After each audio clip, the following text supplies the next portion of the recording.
Hi this Viraj, welcome to finviraz.com. So ఈ video చాలా చాలా చాలా ఇంపార్టెంట్ వీడియో అండి. సో ఇది పోస్ట్ మార్కెట్ రిపోర్ట్ వీడియో కాదు, నాకు సంబంధం లేదు అని మీరు వెళ్ళిపోతే మాత్రం మీ లైఫ్లోనే ది బెస్ట్ వీడియో మిస్ అయినట్టు. ఎందుకంటే మీరు ఇప్పుడు ట్రేడర్గా ఉన్నారు. సో మస్ట్ అండ్ షుడ్గా మీరు మీ జీవితంలో ఇన్వెస్టర్గా టర్న్ అవ్వాల్సిందే. సో మీరు జీవితాంతం నేను ట్రేడింగే చేస్తాను అంటే కుదరదు. సో మీరు ఇప్పుడు ఈ స్థాయిలో ఉన్నప్పుడు ఈ నాలెడ్జ్ నేర్చుకోవడం అనేది చాలా చాలా ఇంపార్టెంట్. ఎందుకంటే మార్కెట్లో కరెక్షన్స్ అనేవి చాలా తక్కువ టైం వస్తాయండి. మార్కెట్ ఎప్పుడు బుల్లిష్గానే వెళ్తూ ఉంటుంది. మార్కెట్ కొద్దిగా కరెక్షన్ వచ్చినా కానీ బుల్లిష్గా వెళ్తుంది, మళ్ళీ కరెక్షన్ వచ్చినా మళ్ళీ బుల్లిష్గా వెళ్తుంది. సో ఈ కరెక్షన్ ఎంతతో ఆగిపోతుంది, ఎక్కడితో ఆగిపోతుంది, మళ్ళీ ఎప్పటి నుంచి బుల్లిష్గా మారడానికి అవకాశం ఉంది.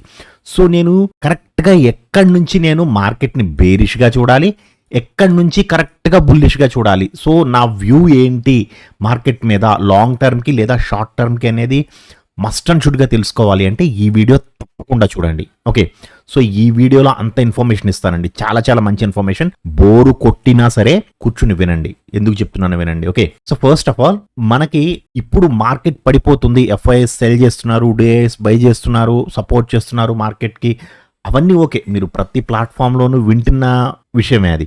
బట్ మార్కెట్ ఎంత పడ్డది? యాజ్ పర్ ద నిఫ్టీ అయితే నిఫ్టీ ఫిఫ్టీ అంటే ఏంటండి? ఎన్ఎస్సిలో ఉన్న highest weightage 50 stocks. Highest weightage in the sense market capitalization ప్రకారం డబ్బు ఎక్కువ ఉన్న 50 కంపెనీలు ఎన్ఎస్సిలో, అంతే కదా? That is called Nifty. ఈ నిఫ్టీ 50లో మార్కెట్ క్యాపిటలైజేషన్ ప్రకారం నిఫ్టీ 50లో ఉన్న స్టాక్స్, వాటి తరువాత మనకి మిడ్ క్యాప్ వస్తుంది, తర్వాత స్మాల్ క్యాప్ వస్తుంది కదా. సో ఇది అందరికీ తెలుసు. నేను వీటి గురించి చాలా క్లియర్గా మెంటార్షిప్లో చెప్పాను. ఓకే, ఇప్పుడు మనం తెలుసుకోవాల్సింది ఏంటంటే ఫస్ట్ ఆఫ్ ఆల్ అసలు మార్కెట్ హై నుంచి 52 వీక్ హై నుంచి ఇప్పటి వరకు ఎంత పడ్డది? నిఫ్టీ కేవలం 10% మాత్రమే పడ్డదండి. 10%. వన్స్ ఒక్కసారి ఇది బేరిష్గా టర్న్ అయి బుల్లిష్గా ఇక్కడ సిగ్నల్ ఇచ్చిన తర్వాత ఇది weekly time frame. Nifty weekly, ఎందుకంటే డైలీ టైం ఫ్రేమ్లో పెడితే మీకు చాలా కన్ఫ్యూజన్ వచ్చేస్తుందండి. అంటే నిఫ్టీ బ్యాంక్ నిఫ్టీ వరకు ఓకే, బట్ ఇవి ఎక్స్ప్లెయిన్ చేస్తాను కదా మీకు నేను, వీటిలో చాలా ఇన్ఫర్మేషన్ ఉంటుందండి. అసలు మీరు బాగా చీపెస్ట్ ప్రైస్లో, బాగా లోలో మంచి స్టాక్స్ని ఎలా పిక్ చేయొచ్చు, మీ దగ్గర ఉన్న ₹1000 1500తో కూడా ఇన్వెస్ట్మెంట్స్ చేసి డబుల్ త్రిబుల్ ఎలా చేసుకోవచ్చు అనేది కూడా మీకు నేను చెప్తాను ఈ వీడియోలో. అందుకే చెప్తున్నా, చాలా యూజ్ఫుల్ వీడియో అండి. సో వీక్లీలో పెడుతున్నాను నేను, ఎందుకంటే డైలీలో మీకు కొంచెం కన్ఫ్యూజన్గా ఉంటుంది. ఎక్కడ డైలీలో పెట్టి చూడాలి కూడా మీకు నేను చెప్తాను, కంగారు పడొద్దు. ఓకే, సో ఎప్పుడైతే మనకి వీక్లీలో వన్స్ ఒక్కసారి బుల్లిష్గా మారిందో, బుల్లిష్గా మారిన దగ్గర నుంచి మీకు ఇక్కడ నేను వర్టికల్ లైన్ వేస్తున్నాను చూడండి, 30th November 2023. సో ఇక్కడ నుంచి మార్కెట్ వన్ డైరెక్షనల్ గా ఎక్కడా కూడా వెనక్కి తిరిగి చూడకుండా 32% పెరిగింది. ఓకే, సో ఇది ఎంత కాలంలో పెరిగింది? 32% అంటే 34 బార్స్ అండి, అంటే 34 వీక్స్ లో పెరిగింది కదా. అంటే 315 డేస్, 315 రోజుల్లో మార్కెట్ 32% పెరిగింది ఇంతవరకు కదా. సో ఇప్పుడు పడ్డది ఎంతండి? ఇప్పుడు పడ్డది వీక్ హై నుంచి ఇప్పటి వరకు చూస్తే 6 బార్స్, అంటే 6 వారాల్లో 10% పడ్డది. మార్కెట్ పడింది, నేను కాదనట్లేదు, బట్ 10% పడింది. దీనికి ఓ గందరగోళం చేసేసి మన సోషల్ మీడియా ప్లాట్ఫామ్స్లో కానీ యూట్యూబర్స్ కానీ గందరగోళం చేసేసి మార్కెట్ బేరిష్గా అయిపోయింది, మార్కెట్ ఇంకా నాశనం అయిపోతుంది, ఎఫ్ఐఎస్ సెల్ చేసేస్తున్నారు, మార్కెట్ ఇదైపోతుంది అదైపోతుంది, 1,00,000 కోట్లు సెల్ చేసేసారు, 2,00,000 కోట్లు సెల్ చేసి. దేని గురించి సార్? దేని గురించి కంగారు పడుతున్నారు? మీ పోర్ట్ఫోలియోలో ఉన్న స్టాక్స్ రెడ్లో ఉన్నాయి, నో ప్రాబ్లం. వాటిని ఎప్పుడు యావరేజ్ చేయాలో కూడా మీకు నేను చెప్తాను, no problem. Okay, don't worry that. So Nifty 10% పడ్డది. మరి బ్యాంక్ నిఫ్టీ హై నుంచి ఈ రోజు లోకి చూసుకున్నా సరే కేవలం 8% మాత్రమే ఫాల్ అయ్యింది. సో ఇందులో మళ్ళీ ప్రైవేట్ బ్యాంకింగ్ సెక్టర్ చూడండి, ప్రైవేట్ బ్యాంకింగ్ సెక్టర్ వచ్చి హై నుంచి లోకి 10%, అలాగే పిఎస్యు బ్యాంక్స్ హై నుంచి, నేను హై నుంచి తీసుకుంటున్నా, హై నుంచి లోకి 22% పడ్డాయి. అంటే పిఎస్యు బ్యాంక్స్ చాలా ఎక్కువ పడ్డాయి, ప్రైవేట్ బ్యాంక్స్ ఏమో అప్రాక్స్ 10% పడ్డాయి, బట్ పిఎస్యు బ్యాంక్స్ మాత్రం 22% పడ్డాయి. సో ఇక్కడ గవర్నమెంట్ సెక్టార్ అంటే పబ్లిక్ అండర్టేకింగ్ సెక్టార్స్ నుంచి, పిఎస్యు సెక్టార్స్ నుంచి ఎఫ్ఐఎస్ కానీ క్లయింట్స్ కానీ ఇండివిజువల్స్ కానీ బయటకు వచ్చేస్తున్నారు. సో 22% పడ్డదంటే ఇక్కడ అర్థం ఏంటి? వీళ్ళు బయటకు వచ్చేస్తున్నారు పిఎస్యు స్టాక్స్ నుంచి. సో మళ్ళీ ఎప్పుడు పిఎస్యు బ్యాంక్స్ అందుకుంటాయి అది కూడా చెప్తా, నో ప్రాబ్లం. ఓకే, ఇప్పుడు as per the weekly analysis ప్రకారం హైయెస్ట్ పడిన సెక్టార్ ఏంటి? చాలా మంది ఏమనుకుంటారు, స్మాల్ క్యాప్ పడిందండి అనుకుంటారు. ఇది స్మాల్ క్యాప్. చూడండి, స్మాల్ క్యాప్ ఇండెక్స్ హై నుంచి లోకి కేవలం 10% మాత్రమే పడ్డది. దీనికంటే ఎక్కువ పడిన సెక్టార్స్ కూడా ఉన్నాయండి, తెలుసా మీకు? ఆటో చూడండి, హై నుంచి లోకు చూస్తే 18%, దాదాపుగా 17 to 18% పడ్డదండి ఆటో సెక్టార్. ఓకే సార్, అన్ని పడిన వాటి గురించి చూపిస్తున్నారు, అసలు పాజిటివ్ గా ఉన్న సెక్టార్ లేదా? ఎందుకు లేదండి, పాజిటివ్ గా ఉందండి, ఇది నెగిటివ్ గా లేదు. సో హై నుంచి లోకు చూసుకుంటే యాక్చువల్గా చాలా తక్కువ పడి ఇప్పుడు ఎంత ఉంది? జస్ట్ 3% లోలో ఉంది. ఆల్ టైమ్ హైకి ఇది ఆల్ టైమ్ హై నిఫ్టీ ఐటీకి. సో ఐటీ సెక్టార్ కేవలం 3% మాత్రమే ఫాలో అయింది. మరి సార్, నేను చూస్తున్నట్లు సోషల్ మీడియాలో ఐటీ ఫార్మా రెండు కూడా చాలా ఊపందుకున్నాయి అంటున్నారు కదండి. ఫార్మా ఎలా ఉంది చూడండి, ఫార్మా స్టిల్ బేరిష్ గానే ఉందండి. హై నుంచి లోకు చూస్తే ఇంకా స్టిల్ 8% మైనస్ లోనే ఉంది. ఫార్మా సెక్టార్ అండి ఇది, నేను స్టాక్స్ గురించి చెప్పట్లేదు, సెక్టార్ వైజ్. ఓకే సార్, పడ్డది, గుడ్, వెల్ అండ్ గుడ్, పడ్డది. నేను ఎప్పుడు ఇన్వెస్ట్ చేయాలి? ఇలా పడుతూనే ఉంది. రీసెంట్గా మన వాళ్ళు అక్కడ చెప్పింది ఏంటంటే, సార్ ఆటో సెక్టర్ పడుతుంది కదా అన్నారు, నేను ఇక్కడ స్టేబుల్ అవుతుంది కదా అని నేను ఇక్కడ టాటా మోటార్స్ తీసుకున్నానండి. నేను తీసుకున్న దగ్గర నుంచి కూడా ఇంకా పడుతూనే ఉంది సార్. పడుతుందండి, ఎందుకంటే అది మీకు సిగ్నల్ ఇవ్వలేదు ఎక్కడా కూడా. ఒకసారి మీకు నేను పెట్టి చూపిస్తాను చూడండి. ఎక్కడైనా టాటా మోటార్స్ ఒక్క గ్రీన్ క్యాండిల్ ఉందా అండి? చూడండి, హై నుంచి ఎంత పడ్డదండి టాటా మోటార్స్, ప్రత్యేకంగా 52 వీక్ హై నుంచి 52 వీక్ హై ఇది. ఓకే, సో 52 వీక్ హై నుంచి ఇప్పటికీ 33% పడ్డదండి. 33% అంటే it's not a small thing sir. ఒక స్టాక్ 33% పడ్డదంటే it's not a small thing. So వీటిలో ఎప్పుడు పడితే అప్పుడు ఎంటర్ అయిపోవచ్చా? అలా అవ్వకూడదు, చాలా చాలా రిస్క్. మీకు ఏం చేయాలి? డైలీ క్యాండిల్లో కనీసం ఒక్క క్యాండిల్ అయినా ప్రిఫరెన్స్ 1 ఐడియా ఉంది కదండి, గోల్డెన్ వెబినార్ లో క్లియర్ గా చెప్పా ప్రిఫరెన్స్ 1 ఏంటి. సో ప్రిఫరెన్స్ 1 40 కంటే అబౌవ్ కి వచ్చి ఒక గ్రీన్ క్యాండిల్ క్లోజ్ చేయాలి. That is your entry point. అది ఎప్పుడు జరిగిందండి? ఇక్కడ జరిగింది చూడండి, అంటే దాదాపుగా 48 రోజుల క్రితం జరిగింది. సో ఇక్కడ మీరు ఎంట్రీ తీసుకున్నారు, ఇది రివర్స్ అవుతున్నాను అని విత్ ఇన్ 2 days లోనే చెప్పేసింది. నాలో ఇంకా స్ట్రెంత్ లేదు, నేను రివర్స్ అవుతున్నాను వెంటనే చెప్పేసింది. మీరు ఇందులోంచి ఎగ్జిట్ అయిపోవాలి, అందులో ఉండకూడదు సార్. నేను ఇన్వెస్ట్మెంట్ చేశానండి, పడితే ఇంకా యావరేజ్ చేస్తాను సార్. ఎంతనే యావరేజ్ చేస్తారండి? మీరు తీసుకున్న దగ్గర నుంచి ఇది 20% పడ్డది.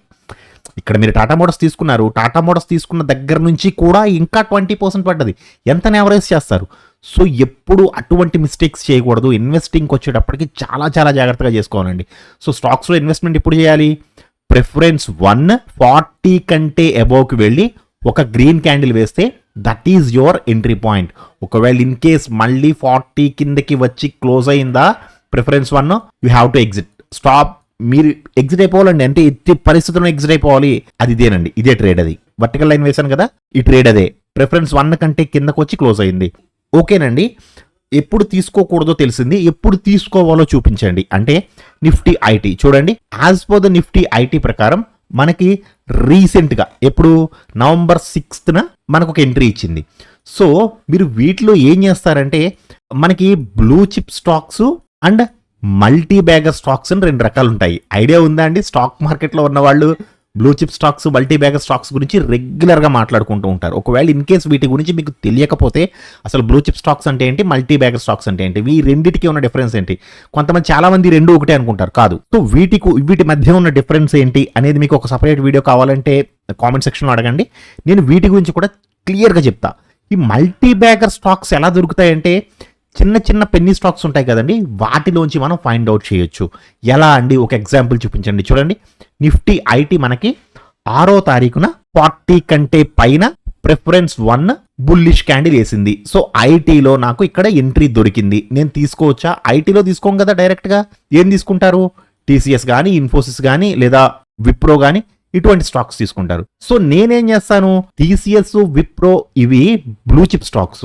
సో నేను వాటిలో కాకుండా వాల్యుయేషన్ పరంగా నాకు మంచిగా దొరుకుతున్న స్టాక్స్ని తీసుకుంటాను నేను. అంటే ఫర్ ఎగ్జాంపుల్ మీకు చూపించడానికి నేను ఒక 3 స్టాక్స్ తీసుకున్నాను, శాంపుల్ స్టాక్స్. సో ఇందులో యాక్చువల్గా టీసీఎస్ తీసుకోండి.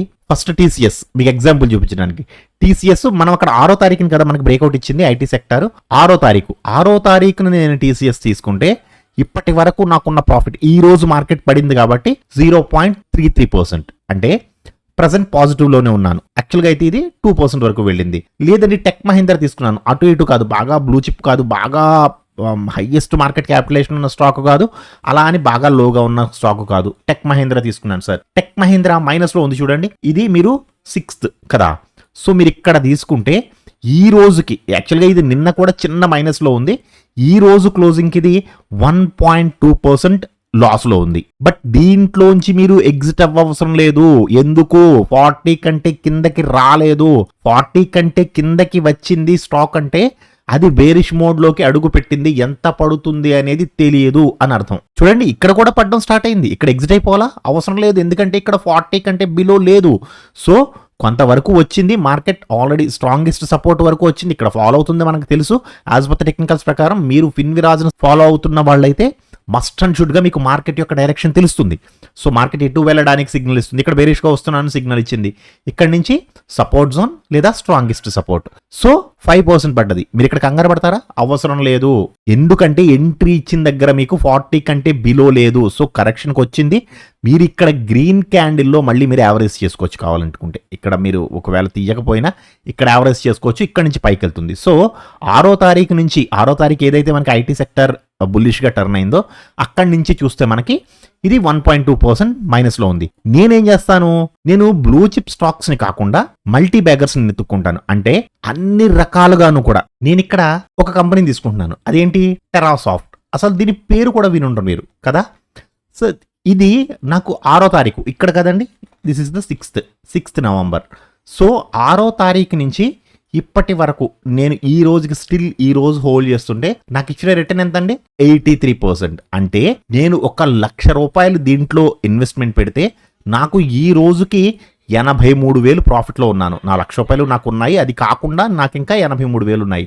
అది టీసీఎస్లో పెడితే 0.33%. అదే టెక్ మహీంద్రాలో పెడితే ఇంకా -1% లాస్లోనే ఉన్నాను. బట్ ఇది మల్టీ బ్యాగర్ అని మీకు ఎలా తెలుసు అండి? ఇది ఇంత వెళుతుందని మీకు ఎలా తెలుసు? నాకు తెలియదండి, నిజంగానే నాకు తెలియదు.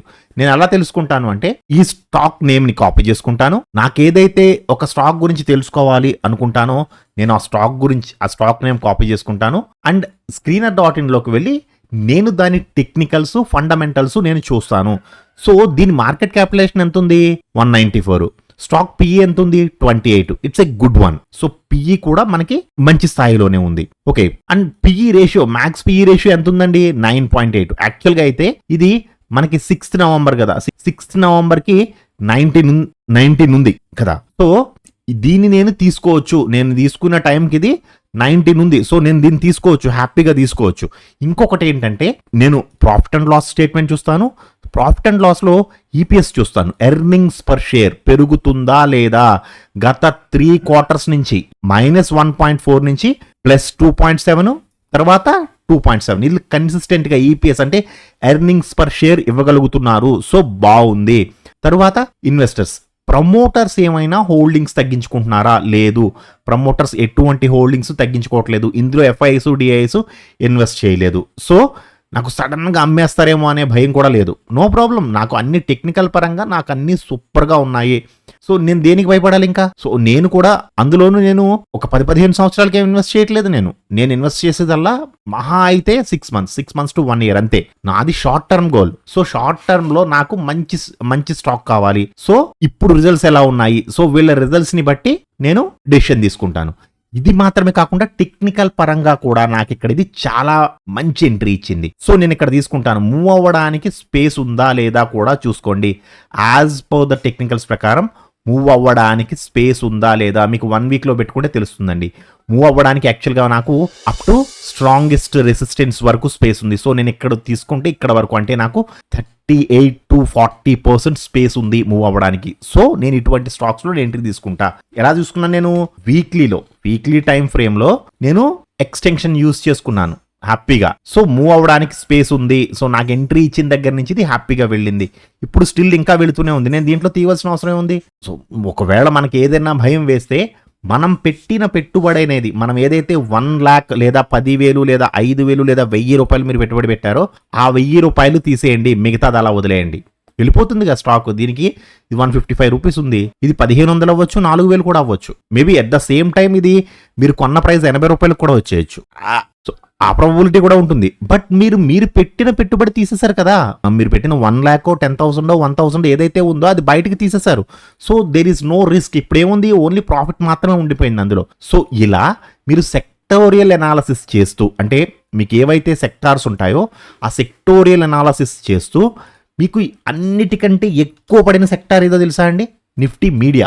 హై నుంచి లోకి దాదాపుగా 30% పడ్డదండి. ఇప్పుడు కూడా స్టిల్ ఇది ఇంకా 24% మైనస్లో ఉంది. 24% పడ్డదండి. సో నిఫ్టీ మీడియాలో ఉన్న స్టాక్స్ ఏంటి అంటే చాలా మంచి వాల్యుయేషన్స్లో దొరుకుతున్నాయి అని అర్థం. సార్ మంచి వాల్యుయేషన్స్లో దొరుకుతున్నాయి, ఇప్పుడు తీసేసుకోవచ్చా? నో, తీసుకోకూడదు. ఇప్పుడు మీకు మీడియా అనేది ఒక రోజు ఇలా సేమ్ 40 కంటే పైకి వచ్చి ఒక బుల్లిష్ క్యాండిల్ వేస్తే అప్పుడు మీరు మీ స్టాక్లోకి వెళ్ళి మీడియా సెక్టార్లో ఉన్న స్టాక్స్ ఏంటి, సో వాటిలో ది బెస్ట్ స్టాక్స్ అంటే మీరు బ్లూ చిప్ స్టాక్స్ని తీసుకోవాల్సిన లేదు, అంటే హైయెస్ట్ మార్కెట్ క్యాపిటలైజేషన్ ఉన్న స్టాక్స్ని తీసుకోవాలని ఏమీ లేదు. టెక్నికల్ పరంగా అన్ని బాగున్న స్టాక్స్లో మీరు పెట్టుబడి పెట్టుకోండి. So up to 3 months, up to 6 months hold చేసుకోవచ్చు హ్యాపీగానండి. మీ దగ్గర ఎంత ఉంటే అంత. ఎందుకంటే చాలా మంచి వాల్యుయేషన్స్లో దొరుకుతున్నాయండి ఇప్పుడు స్టాక్స్ అన్ని కూడా. చాలా మంచి వాల్యుయేషన్స్లో ఉన్నాయి. చాలా మంది అంటారు కదా సార్ నిఫ్టీ హైయెస్ట్ వాల్యుయేషన్లో ఉందని చాలా ఇంటర్నేషనల్ బ్రోకింగ్ సంస్థలు ఇస్తున్నాయి సార్, సో ఇంకా పడ్డానికి అవకాశం ఉందా? చూడండి, ఇది నిఫ్టీ 50 అండి. సో నిఫ్టీ 50 పిఈ రేషియో నేను మ్యాక్స్ పెట్టాను. పిఈ రేషియో ఇక్కడ ప్రైస్ కాదు, పిఈ రేషియో పెట్టుకున్నాను, మ్యాక్స్ పెట్టుకున్నాను. ఇక్కడ చూడండి మ్యాక్స్ పిఈ ఎంత ఉందండి, మీడియన్ పిఈ ఎంత ఉంది, 21.9 ఉంది. ఇక్కడ పిఈ కూడా ఈ రోజు ఇప్పుడు ప్రజెంట్ రన్ అవుతున్న దాన్ని బట్టి నిఫ్టీ 21.9 అంటే ఎంత ఉండాలో అంతే ఉంది. అసలు ఒక్క రూపాయి కూడా ఎక్స్ట్రా లేదు. సో పిఈ కరెక్ట్ వాల్యుయేషన్స్లో ఉంది. సో దీనికి మళ్ళీ ఇంటర్నేషనల్ సంస్థలు చెప్తున్నాయని మీరేం భయపడవసరం లేదు. చాలా బాగుందండి నిఫ్టీ పిఈ ఎగ్జాక్ట్గా ఉంది. మీకు బ్యాంక్ నిఫ్టీ కూడా చూపిస్తాను. సో సిఏజిఆర్ కూడా చూసారా 21% ఉందండి. సిఏజిఆర్ అంటే ఏంటి? కాంపౌండ్ యాన్యువల్ గ్రోత్ రేట్ అండి. కాంపౌండ్ యాన్యువల్ గ్రోత్ రేట్ అంటే సంవత్సరానికి మీకు ఇచ్చిన రిటర్న్ అనమాట. సో ఎంత ఉంది? క్యాగర్ కూడా 21.1% ఉంది. ఇట్స్ ఎక్స్ట్రాడినరీ అన్నమాట. సో బ్యాంక్ నిఫ్టీ చూడండి ఒకసారి. Bank Nifty PE ratio max పెట్టాను నేను. చూడండి మీడియన్ పిఈ ఎంత ఉందండి, 17.9. పిఈ ఎంత ఉంది, 13.9. అంటే మీడియన్ పిఈ కంటే కూడా తక్కువ ఉంది. యాక్చువల్గా అదే ఉండాలి. మీకు స్టాక్స్లో చూడవలసింది కూడా ఏంటంటే మీరు మీడియన్ పిఈ కంటే కూడా స్టాక్ పిఈ లేదా ఇండెక్స్ పిఈ అనేది తక్కువ ఉండాలి. సో ఇప్పుడు బ్యాంకింగ్ సెక్టార్ అనేది చాలా రీజనబుల్గా ఉంది. సో ఉండవలసిన దానికంటే ఇంకా తక్కువ ఉంది. యాక్చువల్గా ఉండవలసింది ఎంత, మీడియన్ పిఈ 17.9. దీనికంటే తక్కువ వాల్యుయేషన్స్లో దొరుకుతుంది బ్యాంకింగ్ స్టాక్స్ అనేవి అంటే చాలా ఎక్స్ట్రాడినరీ. మీరు ఇదే విధంగా మిగతా స్టాక్స్ కూడా చూసుకోవచ్చు. సపోజ్ నేను హెచ్డిఎఫ్సి బ్యాంక్ చూస్తున్నాను, హెచ్డిఎఫ్సి బ్యాంక్ చూశాను, నేను పిఈ రేషియో మ్యాక్స్ సెట్ చేసుకున్నాను. సో ఎంత ఉందండి, 26.5. పిఈ ఎంత ఉంది, 18.6. సో ఇక్కడ ఉండవలసిన 26, మీడియన్ పిఈ 26 ఉంది. దీనికంటే తక్కువ ఉండాలి స్టాక్ పిఈ అనేది 18 ఉంది. ఇవే ఉంది కదండి. పెగ్ రేషియో కూడా చూడండి. మనం పెగ్ రేషియో యాక్చువల్గా ఎక్కడ చూస్తాము, పెగ్ రేషియో 1% దగ్గర చూస్తాం. 1% కంటే తక్కువ ఉంటే ఇట్స్ ఎ గుడ్ 1 to 2 ఉండాలి అంటారు కొంతమంది. నేను 1.5 అంతకంటే ఎక్కువ చూడండి. సో పెగ్ రేషియో కూడా మనకి 0.79 ఉంది. సో ఇది కూడా ఎక్స్ట్రాడినరీగా మంచి వాల్యుయేషన్స్లో దొరుకుతుంది. సార్ మరి ఇప్పుడు ఇన్వెస్ట్ చేసేయచ్చా? చాలా మంచి వాల్యుయేషన్స్లో దొరుకుతున్నాయి కదా, ఇప్పుడు ఇన్వెస్ట్ చేయొచ్చా? నో, చెయ్యకూడదు. ఎప్పుడు మీకు సెక్టార్ అనేది, మీకు ఏదైతే మీరు ప్రైవేట్ బ్యాంకింగ్ సెక్టార్లో చేస్తున్నారా, ప్రైవేట్ బ్యాంకింగ్ సెక్టార్లో మీరు ఇన్వెస్ట్మెంట్ చేస్తున్నప్పుడు మీరు ఇన్వెస్ట్ చేస్తున్న ఇన్స్ట్రుమెంట్ ఏదైతే ఉందో అది ఏ సెక్టార్లోకి వస్తుంది, ఆ సెక్టార్ ఆల్రెడీ బుల్లిష్గా టర్న్ అయిందా లేదా, as per our technicals mentorship ప్రోగ్రామ్లో మీకు చెప్పిన టెక్నికల్స్ ప్రకారం లేదా గోల్డెన్ వెబినార్స్ ప్రకారం మీకు చెప్పిన టెక్నికల్స్ ప్రకారం ఒక 1 day క్యాండిల్ మీకు బుల్లిష్గా టర్న్ అయిందా లేదా, ఫస్ట్ సెక్టార్ వైజ్ చూడండి. సెక్టార్ చూసిన తరువాత స్టాక్ చూడండి. ఫస్ట్ మీకు ఆర్డర్ చెప్తాను చూడండి. ఫస్ట్ సెక్టార్ చూడండి, సెక్టార్ వైజ్ బుల్లిష్గా టర్న్ అయిందా లేదా, ఇది ఫస్ట్. తర్వాత స్టాక్, మీరు ఆ స్టాక్ బుల్లిష్గా టర్న్ అయిందా లేదా. ఈ స్టాక్ కూడా ఎక్కడ ఉండాలండి, 40 కంటే అబోవ్ మనకి మన టెక్నికల్స్ ప్రకారం ఎంట్రీ ఇచ్చి ఉండాలి. ఓకే. సో మూడవది మూవ్ అవ్వడానికి స్పేస్ ఉందా లేదా, మీరు 1 డే టైం ఫ్రేమ్లోను అండ్ 1 వీక్ టైం ఫ్రేమ్లో రెండిటిలోనూ కూడా పెట్టి చూసుకోవాలి. సో ఇది చాలా చాలా ఇంపార్టెంట్ అండి. మీరు అనుకుంటూ ఉండొచ్చు నేను ఓన్లీ ట్రేడింగే చేస్తాను, నాకెందుకండి ఇవన్నీ. నో, అలా ఎప్పటికీ అనుకోవద్దండి. మీరు అలా అనుకుంటే స్టాక్ మార్కెట్లో ఎప్పటికీ సస్టైన్ అవ్వలేరు. మీరు ఇంట్రాడే గురించి నేర్చుకుంటున్నారా, వెల్ అండ్ గుడ్, నేర్చుకోండి. బట్ స్టాక్స్ గురించి, అనాలసిస్ గురించి, స్టాక్స్ ఏంటి, ఏ సెక్టార్స్ ఎలా పర్ఫామ్ చేస్తున్నాయి, ఇవి తెలియకపోతే మీరు ఎలా ముందడుగేస్తారు? ఇన్ ద మీన్స్, నా మీనింగ్ ఏంటంటే, సపోజ్ మీకు సెక్టారియల్ అనాలిసిస్ చేయడం రాలేదు, అటువంటప్పుడు నిఫ్టీ ఇండెక్స్ ఉందండి. సో ఇండెక్స్ బేరిష్గా మారింది అని మీకు ఎలా తెలుస్తుంది? అది 1 డేలో కానీ 1 వీక్లో కానీ అది బేరిష్గా మారింది. సో ఇక్కడి నుంచి నిఫ్టీ బేరిష్గా ఉండడానికి అవకాశం ఉంది. సో మంచి బేరిష్ మూమెంటం కోసం మాత్రమే చూస్తాను. సో కిందకు వచ్చింది, పైకి వెళ్ళి మళ్ళీ ఎంట్రీ ఇచ్చింది. ప్రతిరోజు మనం 5 మినిట్స్లో ఏదైతే మాట్లాడుకుంటున్నామో అదే ఇక్కడ జరిగింది. ఇక్కడికే ఆల్రెడీ వీక్లీలో నెగిటివ్గా ఉంది. సో పైకి వెళ్ళి కిందకు వచ్చిందంటే ఇక్కడి నుంచి కూడా మార్కెట్ నెగిటివ్గా ఉండడానికి అవకాశం ఉంది. Same negative candle. సో మనకి ప్రతిదీ, ఈచ్ అండ్ ఎవ్రీథింగ్ మనం ఇంట్రాడేలో ఏదైతే మనం డిస్కస్ చేసుకుంటున్నామో అదే మీకు ఇక్కడ వీక్లీలోను, డైలీలోను, మంత్లీలోను కూడా మీరు రిపీట్ చేయాలి. ఈవెన్ స్టాక్స్లో కూడా మీరు ఎప్పుడైతే మీరు ఈ ఇండెక్స్లు, సెక్టోరియల్ అనాలిసిస్లు పర్ఫెక్ట్గా చేస్తారో అప్పుడు మీరు మార్కెట్లో సస్టైన్ అయిపోతారండి. ఎందుకంటే మీకు తెలిసిపోతుంది, వ్యూ తెలిసిపోతుంది. మీకు మార్కెట్ ఇక్కడ బేరిష్గా, ఎగ్జాంపుల్ మీకు బెస్ట్ ఎగ్జాంపుల్ చూపిస్తాను చూడండి. మీకు మార్కెట్ ఇక్కడ బేరిష్గా టర్న్ అయింది అని మీకు తెలుసు. సో ఏం చేస్తుంది, పైకి వెళ్ళి ఫస్ట్ ఓపెనింగే ఇక్కడ ఓపెన్ అయింది కదా, ఇది opening candle. So market first పైకి వెళ్ళి ఇక్కడ మీకు ఏదైతే ఒక బేరిష్ క్యాండిల్ వేస్తుందో ఈ బేరిష్ క్యాండిల్లో మీరు ఎంట్రీ తీసుకుంటారు. ఇది ఎంట్రీ తీసుకుంటే మీరు ఇక్కడ నుంచి అప్ టు ఇంతవరకు కూడా హోల్డ్ చేయొచ్చు. 1.3% అంటే 300 పాయింట్లు నిఫ్టీలో, అది కూడా ఎక్స్ట్రాడినరీ కదా. ఎందుకని ఇక్కడ బేరిష్ క్యాండిల్ వేసినప్పుడు నేను తీసుకోవాలి సార్? మీరు 5 మినిట్స్లో కానీ 15 మినిట్స్లో కానీ ఇక్కడ బేరిష్ క్యాండిల్ వేసినప్పుడు తీసుకోవచ్చు. ఎందుకు? ఓవరాల్ ట్రెండ్ బేరిష్గా ఉంది. సేమ్ యాజ్ ఇక్కడ కూడా, ఇక్కడ మార్కెట్ ఓపెన్ అయింది, నేను వెళ్ళిపోతున్నాను ఊడించింది. కానీ ఇది వెళుతుందా? నిజంగా డైలీ ఏమవుతుందండి? బేరిష్గా ఉంది, డైలీ బేరిష్గా ఉంది. బట్ ఇది ఏం చేస్తుంది, నెక్స్ట్ డే క్యాండిల్ ఇక్కడ ఓపెన్ అయ్యి నేను పైకి వెళ్తున్నాను అని చెప్తుంది. ఇక్కడ ఏదైతే ఒక 15 మినిట్స్ క్యాండిల్ కన్ఫర్మేషన్ తీసుకుని మీరు బేరిష్ ట్రేడ్ తీసుకుంటారో you get the extraordinary points. అంటే ఇక్కడ నుంచి ఇంతవరకు మీరు హోల్డ్ చేసినా సరే 300 పాయింట్లు. అంటే నిఫ్టీ గురించి ఎందుకు చెప్తున్నానంటే మనకి రేపటి నుంచి నిఫ్టీ మాత్రమే ఉంటుందండి. మీకు బ్యాంక్ నిఫ్టీ మంత్లీ ఎక్స్పైరీస్కి వెళ్ళిపోయింది. సో నా ప్లానింగ్ ఏంటంటే, నేను రీసెంట్గా అడ్మిన్స్తో కూడా నేను డిస్కస్ చేశాను. సో బ్యాంక్ నిఫ్టీని ఇన్వెస్ట్మెంట్ కింద, అంటే ఇలా ఇంట్రాడేలు కాకుండా ఇన్వెస్ట్మెంట్ కింద టైం ఫ్రేమ్ చేంజ్ చేస్తూ మన సెటప్లో చిన్న చేంజెస్ చేసి హోల్డింగ్ కోసం మీరు వన్స్ ఒక్కసారి ఎంట్రీ తీసుకుంటే మీ దగ్గర ఉన్న ఒక్క లాట్ క్యాపిటల్తో, అంటే మనకి లాట్ సైజ్ కూడా పెరుగుతుంది కదా, సో ఒక్క లాట్ క్యాపిటల్తో మీరు ఒక్కసారి ఎంట్రీ తీసుకుంటే ఈ ఎంట్రీలో మీరు అప్ టు 4 to 5 days వరకు హోల్డ్ చేసి ది మ్యాక్సిమం పాయింట్స్ తీసే విధంగా నేను సెట్ చేస్తున్నానండి. అంటే మీరు ఇంట్రాడేలో కూర్చుని సార్ 5 మినిట్స్ క్యాండిల్ బేరిష్ ఇచ్చింది, 15 మినిట్స్ క్యాండిల్ బుల్లిష్ ఇచ్చింది, ఇలాగా మీరు ఇబ్బంది పడడం కాకుండా వన్స్ ఒక్కసారి మనం ఎంట్రీ తీసుకుంటే ఆ ఎంట్రీలో మనం అప్ టు 3 to 4 days వరకు హోల్డ్ చేస్తామండి దాన్ని. సో ఎక్కడ తీసేయాలి ఏంటి అనేది కూడా మీకు నేను అన్ని టెక్నికల్ పరంగా నేను చెప్తాను. సో ఈ 3 to 4 days ఈ వెయిటింగ్ ఏదైతే ఉంటుందో ఇందులో మీకు చాలా మంచి రిటర్న్స్ వస్తాయి. ఒకవేళ ఇన్ కేస్ మనం అనుకున్న దగ్గర నుంచి రివర్స్ అయినా సరే, మనం ఇక్కడ బుల్లిష్ అనుకుని ఇక్కడ బుల్లిష్ ఎంట్రీ తీసుకున్నాము, ఇక్కడ బుల్లిష్ ఎంట్రీ లేదు, ఎగ్జాంపుల్ చెప్తున్నాను నేను, ఇక్కడ బుల్లిష్ ఎంట్రీ తీసుకున్నాము, లేదు ఇది రివర్స్ అయిపోయింది. సో ఎంత పర్సంటేజ్ లాస్లో మనం బయటకు వచ్చేయాలి, దాన్ని స్టాప్ లాస్ ఎక్కడ పెట్టుకోవాలి. సో ఒకవేళ మీ క్యాపిటల్ మీ దగ్గర ఏదైతే ఉందో ఆ క్యాపిటల్ మీకు జీరో అవ్వడానికి, సపోజ్ మీరు ఒక 20,000 క్యాపిటల్ పెట్టారండి, 20K క్యాపిటల్తో మీరు మార్కెట్లోకి వచ్చారు. సో ఈ 20,000 మీకు జీరో అవ్వాలంటే 1 month టైం ఉంటుంది మీకు. వెంటనే ఇప్పట్లాగా వీక్లీ ఎక్స్పైరీస్ నేను తీయకపోతే 1 weekలో నా క్యాపిటల్ మొత్తం జీరో అయిపోద్ది అనుకోవడానికి లేదు. సో ఈ మీ క్యాపిటల్ జీరో అవ్వడానికి మీకు 1 month టైం ఉంటుంది. ఈ 1 monthలో మీరు చాలా రకాల అడ్జస్ట్మెంట్స్ చేయొచ్చు. నేను చెప్తానండి, నేను మీకు ఏంటంటే ఒకే రకమైనవి కాకుండా ఒక 3 రకాల స్ట్రాటజీస్తో, అంటే ఎవరికి నచ్చిన స్ట్రాటజీ ప్రకారం వాళ్ళు వెళ్ళే విధంగా 3 రకాల స్ట్రాటజీస్తో ఒక సెటప్ రెడీ చేద్దాము అనుకుంటున్నాను. సో నాకు కొంచెం టైం ఇవ్వండి, డిసెంబర్ వరకు నాకు టైం ఇస్తే చాలా మంచి సెటప్ చెప్తానండి. సో దాంట్లో ఏంటంటే మీరు ఇంకా ఇన్వెస్ట్మెంట్ కింద, డైరెక్ట్గా ఇన్వెస్ట్మెంట్ కింద మీరు ఇండెక్స్లో కానీ, అంటే బ్యాంక్ నిఫ్టీలో కానీ, మిడ్ క్యాప్లో కానీ, స్మాల్ క్యాప్లో కానీ చేసుకోవచ్చు. నిఫ్టీ అండ్ సెన్సెక్స్లో కూడా మీరు చేసుకోవచ్చు మంత్లీలో అయితే.